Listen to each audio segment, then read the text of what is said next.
This is an Arizona's Family News Update. Good Friday morning, Arizona. I'm Javier Soto. Here are the latest stories we're following from the Arizona's Family Newsroom. This is pretty gross, but a woman in Maricopa woke up to find her tire slashed and a severed finger in her driveway. Francesca Wyckoff is a former EMT and volunteer firefighter and thinks she knows where that finger came from after an argument with her neighbor recently and a trail of blood leading right back to his house.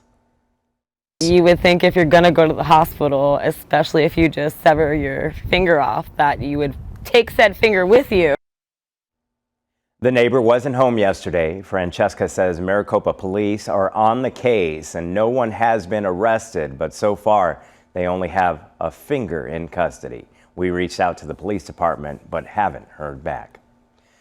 This morning, we're learning more about a homicide at Wild Horse Pass Casino. Officers say they heard gunshots in the parking garage and fired back. The suspect took off running but was later arrested. Officials say he shot and killed another man. They have not released the identity of either person.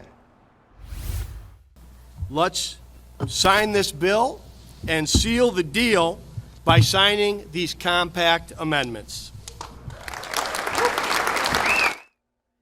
And with a stroke of a signature from Governor Doug Ducey, legalized sports betting here in the state is now in place. It's expected to bring in hundreds of millions of dollars to the state and tribal nations.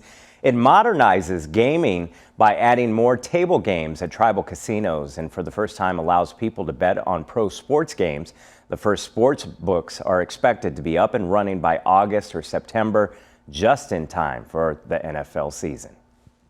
How about a high of 84 today, 87 on Saturday. We'll hang out in the 80s for Sunday into Monday, and then looks like we're going to return to the 90s for next week. I was just going to bet you that we couldn't keep those 80s forever. All right, thank you, Ian. For updates and more stories, all you have to do is download the Arizona's Family News app and make sure you subscribe on our YouTube and Roku channels. I'm Javier Soto. Good morning, Arizona.